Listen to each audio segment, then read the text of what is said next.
প্রিয় নবী সাল্লাল্লাহু আলাইহি ওয়াসাল্লামের একজন খাঁটি উম্মত হিসাবে আমাদের নবী করিম সাল্লাল্লাহু আলাইহি ওয়াসাল্লামের সিরাত, নবী করিম সাল্লাল্লাহু আলাইহি ওয়াসাল্লামের মিলাদ, সিরাতুন নবী, মিলাদুন নবী উভয়টি জানা অত্যন্ত জরুরি।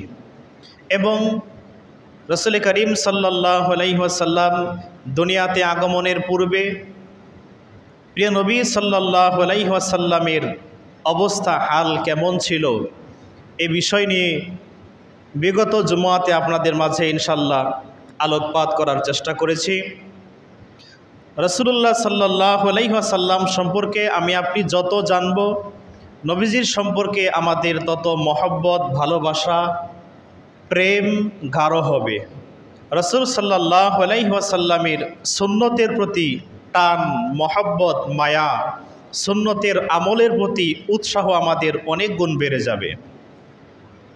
আল্লাহর হাবিব সাল্লাল্লাহু আলাইহি ওয়াসাল্লাম নিজেই বলেছেন, আমি হলাম আমার দাদা হজরত ইব্রাহিম আলাইহিস সালাতু ওয়াস সালামের দোয়া, হজরত ঈসা আলাইহিস সালাতু ওয়াস সালামের শুভ সংবাদ, আমার মা হজরত আমিনা রাদিয়াল্লাহু তাআলা আনহা ওনার স্বপ্নের বাস্তবায়ন।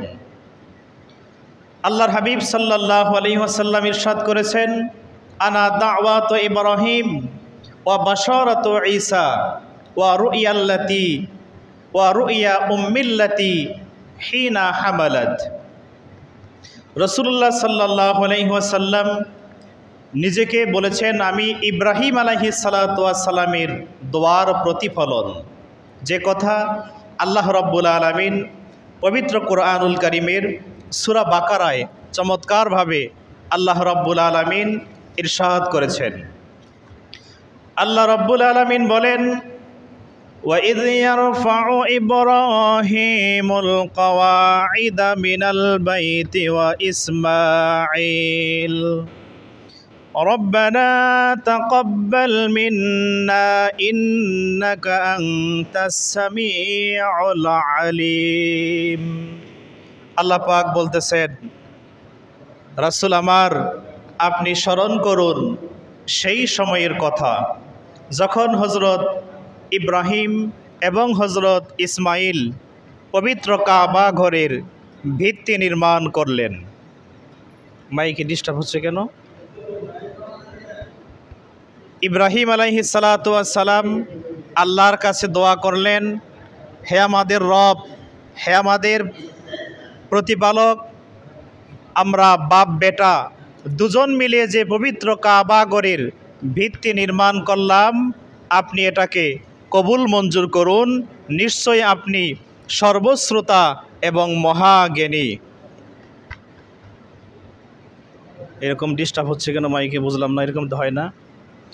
দরুদ শরীফ, আল্লাহুম্মা সাল্লি আলা সাইয়্যিদিনা মাওলানা মুহাম্মদ ওয়া আলা আলি সাইয়্যিদিনা মাওলানা মুহাম্মদ। আল্লাহুম্মা সাল্লি আলা সাইয়্যিদিনা মাওলানা মুহাম্মদ ওয়া আলা আলি সাইয়্যিদিনা।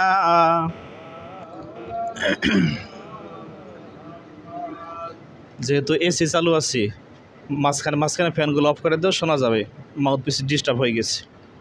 সম্মানিত হাজিরিন, বলতেছিলাম ইব্রাহিম আলাইহিস সালাতু ওয়াস সালাম তিনি পবিত্র কাবা ঘরের ভিত্তি যখন আপন কলিজার টুকরো সন্তান ইসমাইলকে সাথে নিয়ে ভিত্তি নির্মাণ করলেন, এমন সময় আল্লাহর কাছে দোয়া করলেন, হে আমাদের রব, আপনি আমাদের বাপ বেটার এই কর্মটাকে কবুল মঞ্জুর করে নিন।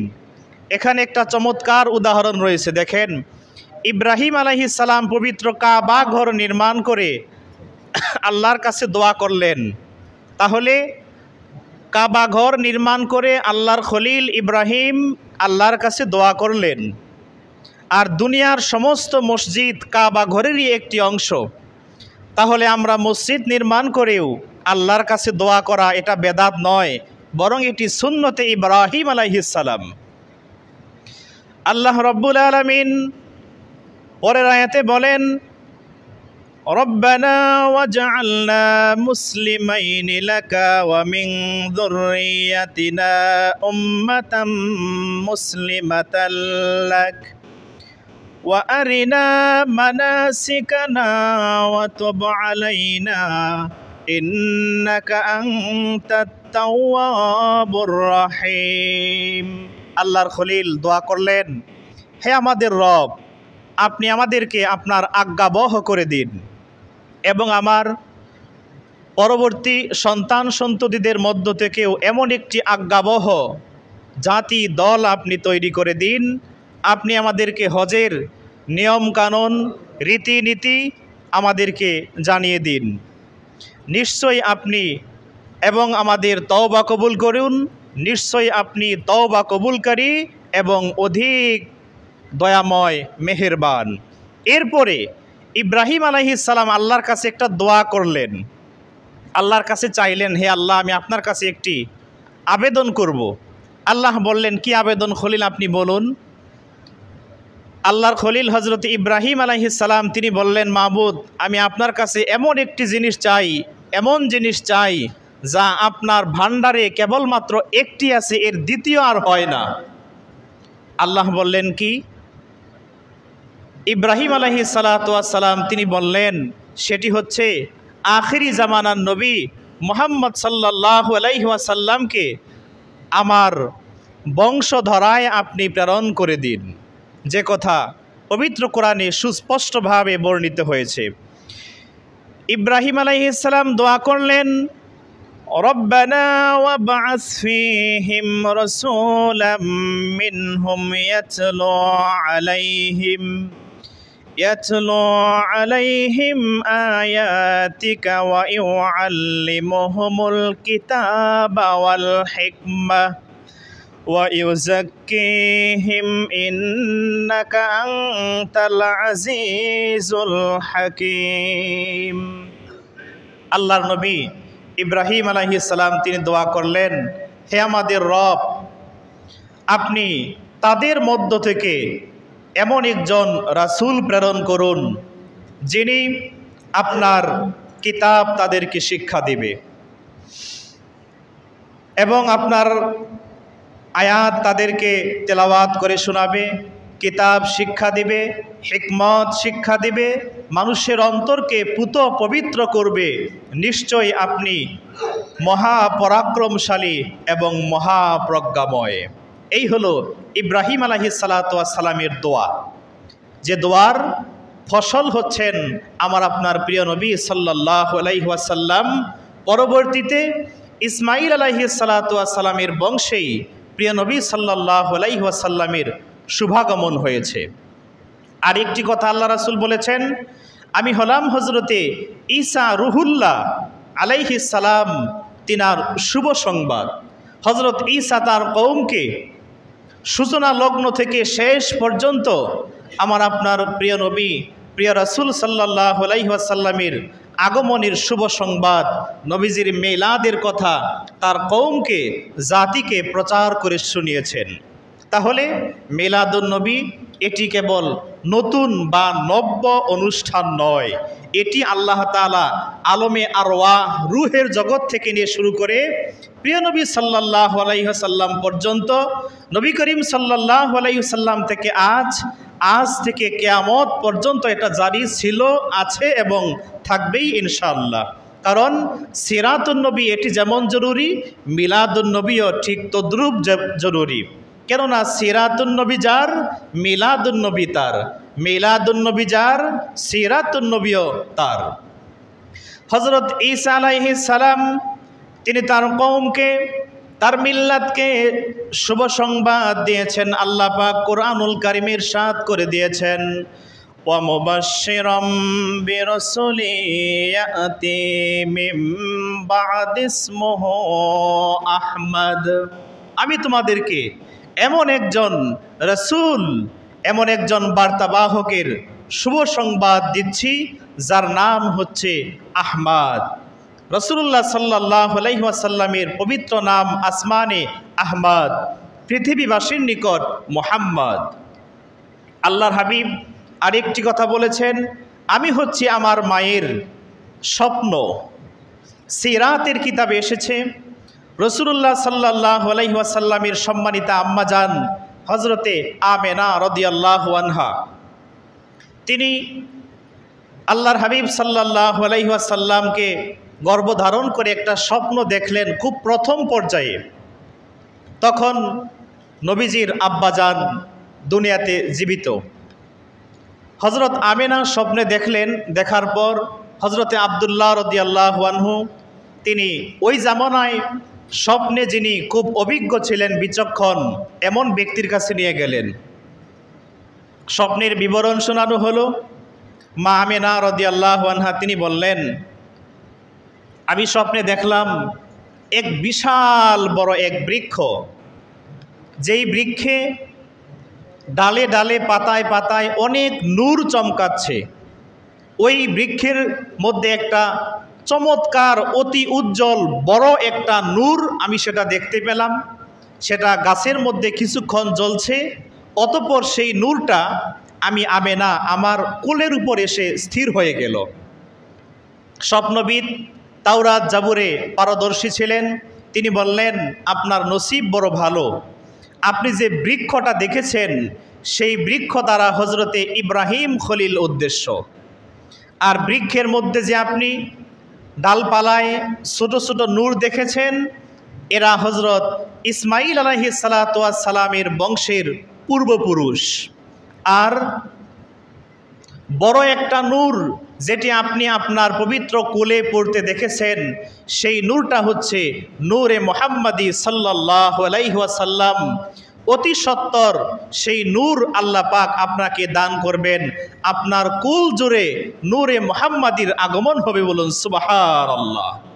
আল্লাহর হাবিব তিনটা কথা বলেছেন। একটি হচ্ছে আমি হজরত ইব্রাহিম আলাইহিস সালাতু ওয়াস সালামের দোয়ার প্রতিফলন, ঈসা আলাইহিস সালাতু ওয়াস সালামের শুভ সংবাদ, এবং আমি আমার মায়ের স্বপ্ন। এই হলো সেই তিন কথার ব্যাখ্যা, যা প্রিয় নবী সাল্লাল্লাহু আলাইহি ওয়াসাল্লামের সিরাতের কিতাবে আরও বিস্তারিতভাবে এসেছে। আমি সংক্ষেপে বললাম। হাজিরিন, আমার আপনার নবী সাল্লাল্লাহু আলাইহি ওয়াসাল্লাম রুহানিভাবে আল্লাহর খলিল হজরতে ইব্রাহিমকে সাহায্য করেছেন। ইব্রাহিম আলাইহিস সালাম যখন নমরুদকে আল্লাহ তাআলার দিকে দাওয়াত দিলেন, নমরুদ দাওয়াত অস্বীকার করল। বারবার দাওয়াত দেওয়ার পরও সে ইব্রাহিম আলাইহিস সালামের দাওয়াতে ফিরে আসলো না। অতঃপর নমরুদ এক পর্যায়ে বলল, ইব্রাহিম, আমি আল্লাহকে মানি না, বরং আমি আল্লাহর সাথে যুদ্ধ করব। তুমি আল্লাহর সৈন্যকে প্রেরণ করতে বলো। আল্লাহ রাব্বুল আলামিন ওই সময় নমরুদ এবং তার সৈন্যবাহিনী একটা বিশাল ময়দানে সমবেত হলো। সমবেত হওয়ার পর নমরুদের বাহিনীর মোকাবেলা করার জন্য আল্লাহ রাব্বুল আলামিন অদৃশ্য ফেরেশতা প্রেরণ করলেন। আর সেই ফেরেশতাদের সাথে ছিল নূরে মুহাম্মাদি সাল্লাল্লাহু আলাইহি ওয়াসাল্লাম। অদৃশ্য সেই ফেরেশতারা আল্লাহু আকবার একটা তাকবীর ধ্বনি দিয়ে নমরুদ বাহিনীর সাথে মোকাবেলা করার জন্য এসেছে মাত্র। নমরুদের সেই বেঈমান বাহিনীরা আল্লাহু আকবার তাকবীর ধ্বনি শোনা মাত্রই তারা মাঠে সবাই মারা গেল। নমরুদ বলল যে আমি এই রকম অদৃশ্য বাহিনীর সাথে যুদ্ধ করব না। ইব্রাহিম, তুমি তোমার রব আল্লাহকে সরাসরি আসতে বলো, আমি আল্লাহর সাথে যুদ্ধ করব। জোরে বলুন নাউজুবিল্লাহ মিন জালিক। আল্লাহ রাব্বুল আলামিন ইব্রাহিম নবীকে ওহী পাঠালেন। ইত্তবৎসরে আল্লাহ রাব্বুল আলামিন হজরত জিব্রাইলকে বললেন, জিব্রাইল, নমরুদ আমার সাথে যুদ্ধ করতে চায়। দেখো, আমার যত সৃষ্টি আছে তাম সৃষ্টিকুলের মধ্যে সব থেকে ক্ষুদ্র যে প্রাণীটা, ওইটাকে আমি নমরুদের মোকাবেলায় পাঠাবো। খুঁজে দেখো সেই প্রাণীটা কি। জিব্রাইল আমিন বললেন, মাবুদ, আপনার তাম সৃষ্টিকুলের মধ্যে সব থেকে দুর্বল ক্ষুদ্র হচ্ছে মশা। আল্লাহ বললেন, এই মশার মধ্যে সব থেকে যেটা দুর্বল ওইটাকে তুমি নির্বাচন করো। জিব্রাইল আলাইহিস সালাম একটা দ্বীপে গিয়ে দেখলেন যে অনেক দুর্বল মশা দ্বীপ, ওইখানে তো আর মানুষের রক্ত নাই, মশা মানুষের রক্ত পান করতে পারে না, তারা খুব দুর্বল। সেই দ্বীপের মানুষের রক্ত পান ছাড়া দুর্বল একেবারে নগণ্য মশার মধ্য থেকে আতুর ল্যাংরা একটা মশা আল্লাহ নমরুদের মোকাবেলার জন্য জিব্রাইলকে নির্বাচন করতে বললেন। জিব্রাইল আমিন সেই দুর্বল ল্যাংরা মশাটাকে নির্বাচন করলেন। অতঃপর নমরুদ বসে আছে, নমরুদের ঠোঁটের মধ্যে এসে সেই মশাটা প্রথমে বসলো। সে সেটা তাড়িয়ে দেওয়ার চেষ্টা করলো, নাকের ভিতর ঢুকে গিয়ে আস্তে করে মগজে ঢুকে গেল। আপনারা ঘটনা জানেন। অবশেষে নমরুদের মগজ, সেই দুর্বল মশা একাধারে 40 দিন পর্যন্ত মগজ খেতে লাগলো। আর মশা কামড় দেয়, সে তার চাকর বাকর দিয়ে মাথার মধ্যে কখনো জুতা দিয়ে কখনো লাঠি দিয়ে পেটাতে থাকে। এক পর্যায়ে এমন জোরে আঘাত করা হলো যে নমরুদের মাথা ফেটে সেই দুর্বল মশাটা যেটা প্রথমে ঢুকেছিল, তফসিরের কিতাবে আসছে সেই দুর্বল মশাটা 40 দিন নমরুদের মগজে ঢুকে মগজ খেয়ে এত বড় হয়েছিল যে বড় একটা চড়ুই পাখির সমান সেই মশাটা আকৃতি ধারণ করেছিল। সুবহানাল্লাহ। তাহলে দেখুন, রাসূলুল্লাহ সাল্লাল্লাহু আলাইহি ওয়াসাল্লামের নূর সেটি নমরুদের মোকাবেলায় ইব্রাহিম খলিলকে সহায়তা করার জন্য এই ধরায় আগমন করেছিল। প্রিয় ভাইয়ের আমার, আল্লাহর হাবিব সাল্লাল্লাহু আলাইহি ওয়াসাল্লাম তিনি বলেছেন, আনা ইবনুজ জাবিহাইন, আমি হলাম 2 জবিহের সন্তান। এক জবিহ হচ্ছে হজরতে ইসমাইল, যাকে ইব্রাহিম আলাইহিস সালাম জবেহ করার জন্য নিয়ে গিয়েছিলেন। আল্লাহর রহমতে ইসমাইলের পরিবর্তে একটি বেহেশতি দুম্বা কুরবানি হয়ে গিয়েছিল। এটি হলো এক জবিহ। আরেক জবিহ হচ্ছেন প্রিয় নবী সাল্লাল্লাহু আলাইহি ওয়াসাল্লামের সম্মানিত আব্বাজান হজরতে আব্দুল্লাহ রাদিয়াল্লাহু তাআলা আনহু।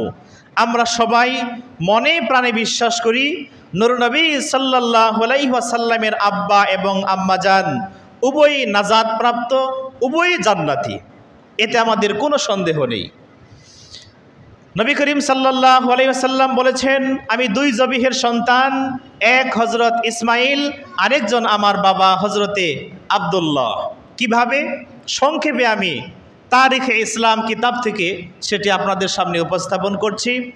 নবীজির দাদা হজরতে আব্দুল মুত্তালিব পর 4 দিন রাত্রে স্বপ্ন দেখলেন যে আপনি জমজম কূপ খনন করুন। ওই সময় জমজম কূপটা বন্ধ হয়ে গিয়েছিল, এর পানি ছিল না, এর কোনো নিশানাও ছিল না।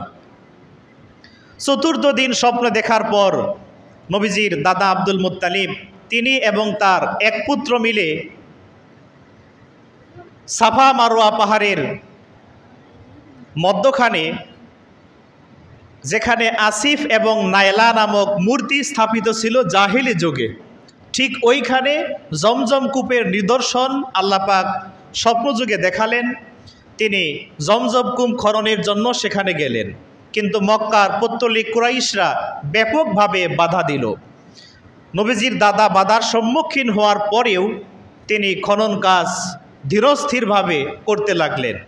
এক পর্যায়ে তিনি একাকিত্ব অনুভব করে নিজে নিজে মান্যত করলেন, আল্লাহ যদি আমাকে 10টি পুত্র সন্তান দান করেন, এর মধ্য থেকে একটি পুত্র সন্তান যখন প্রাপ্তবয়স্ক হবে আমি তাকে আল্লাহর নামে কুরবানি করে দেব। অতঃপর ইতিমধ্যে জমজম কূপ খনন হয়ে গেল।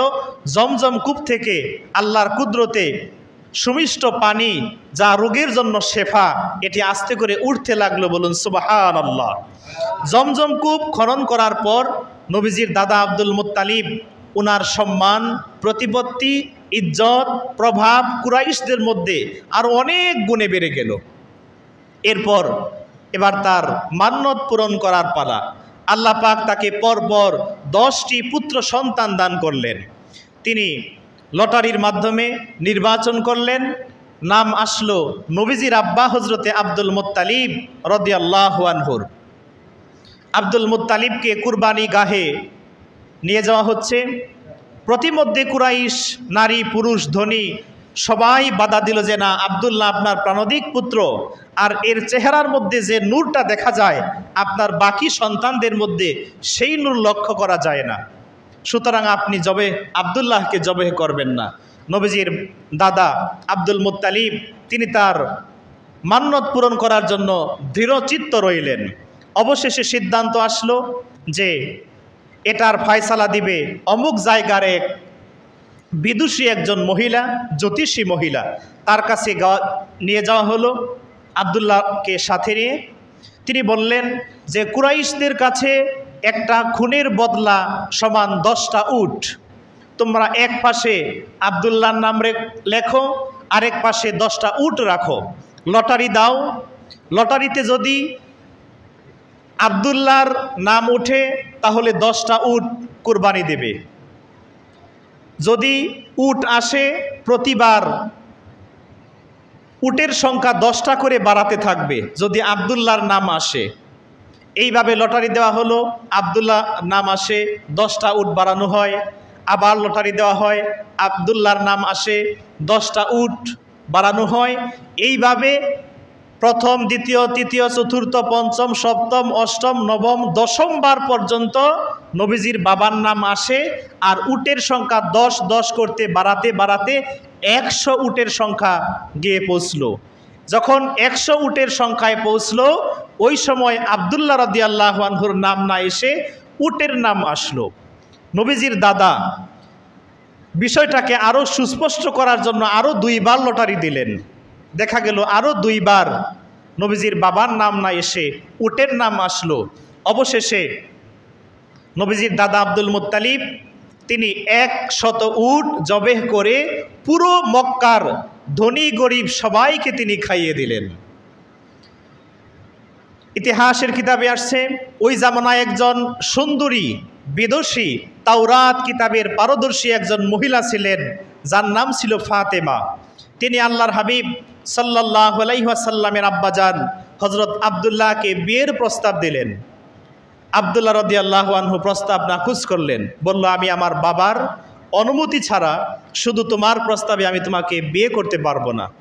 অবশেষে ওই মেয়েটা বলল, আব্দুল্লাহ তুমি যদি আমাকে বিয়ে নাও করো, অন্তত একটা রাতের জন্য তুমি যদি আমার সাথে রাত অতিবাহিত করো, বিনিময়ে আমি তোমাকে আরবের 100 লাল উট উপহার দেব।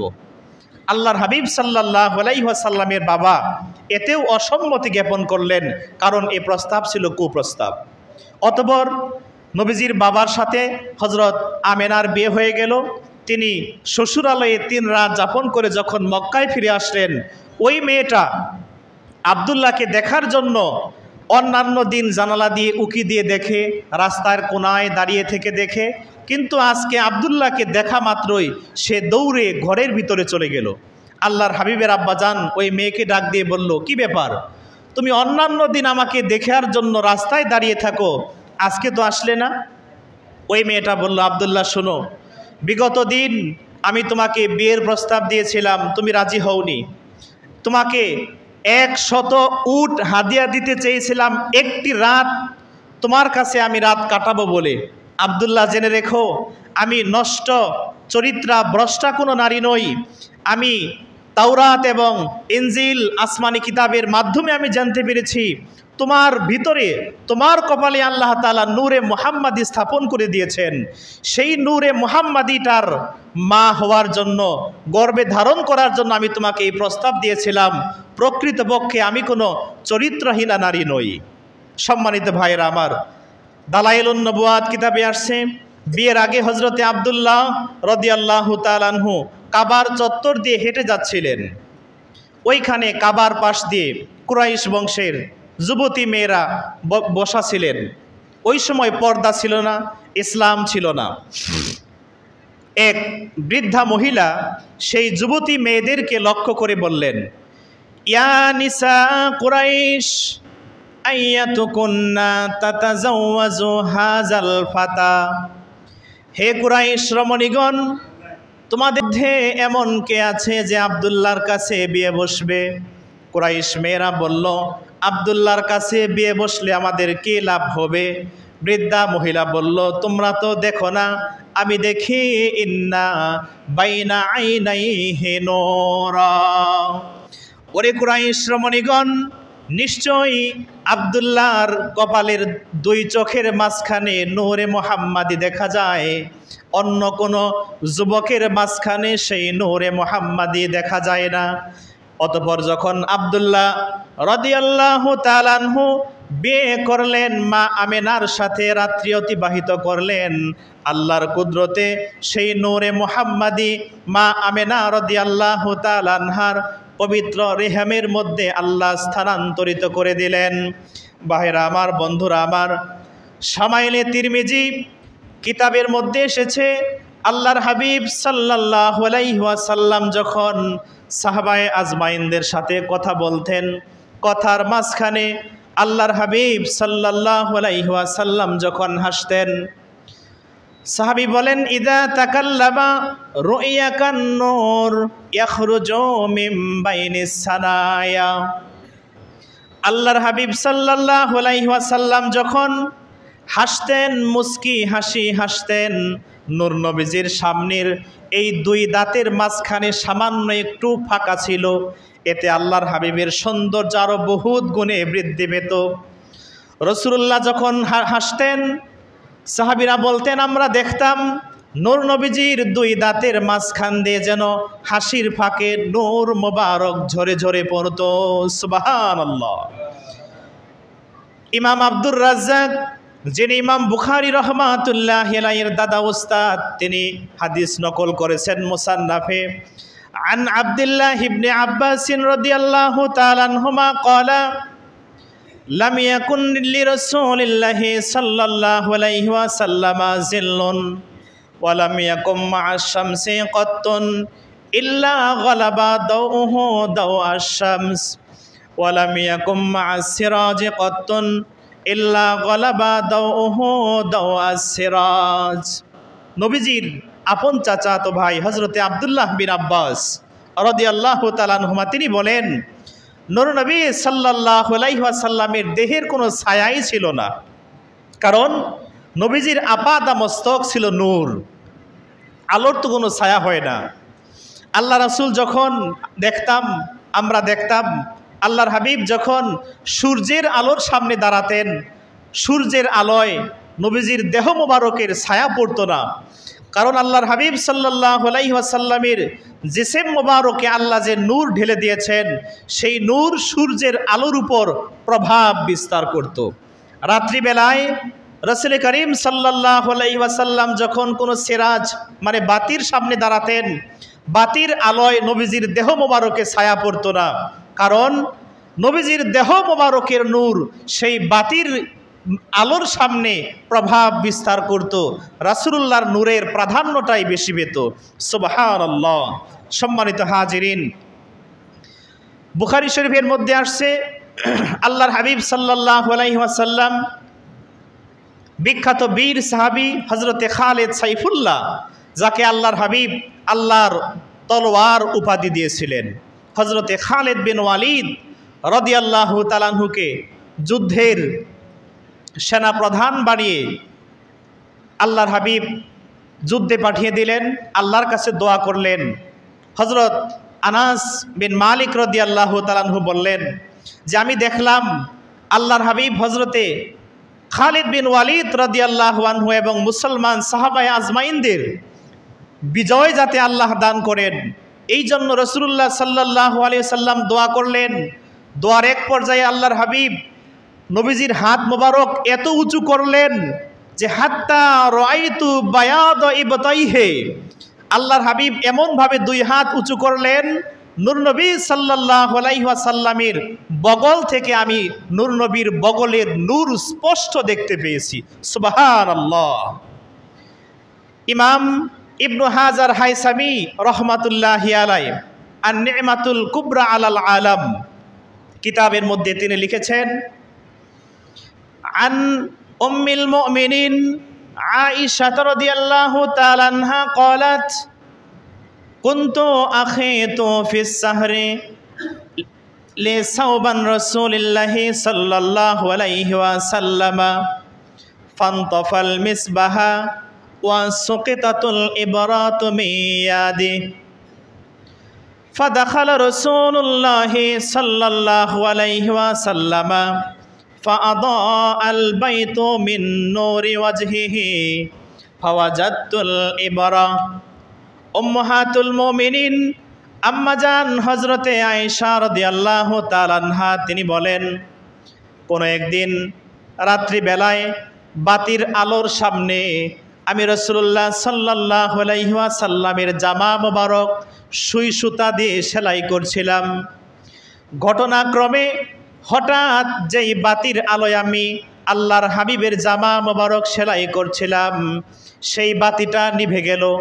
এমনকি আমার হাত থেকে সুই সুতা পড়ে গেল, ঘরটা অন্ধকার হয়ে গেল, আমি সুই সুতা হারিয়ে ফেললাম। ইত্যবৎসরে আল্লাহর হাবিব সাল্লাল্লাহু আলাইহি ওয়াসাল্লাম আমার ঘরে তাশরিফ আনলেন।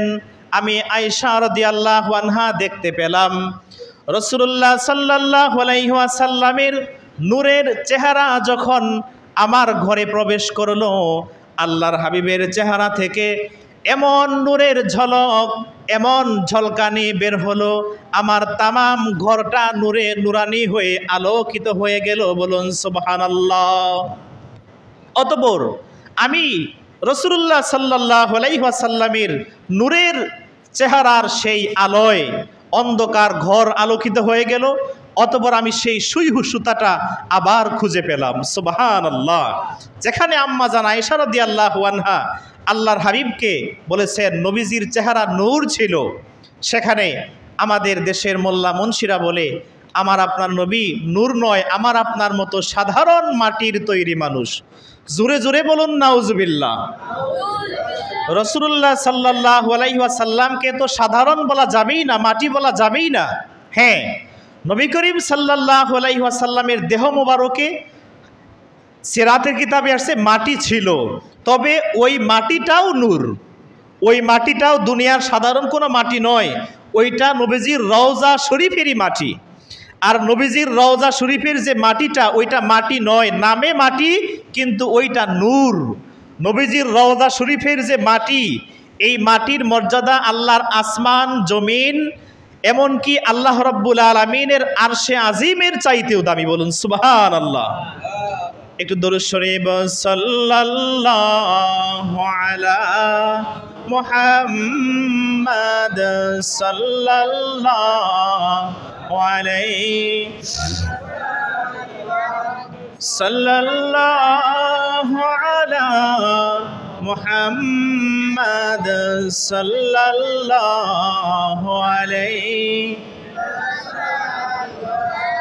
أسكى النسب أعلى الحسب كل العرب لخدماته صلى الله على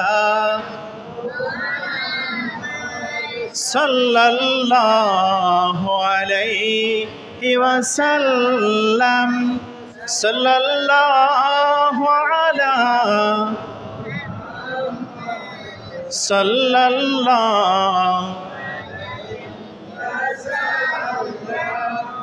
আলহামদুলিল্লাহ। আলোচনা এখানেই সমাপ্ত করছি। সম্মানিত মুসল্লি ভাইয়েরা, আপনাদের সকলকে সালাম, আসসালামু আলাইকুম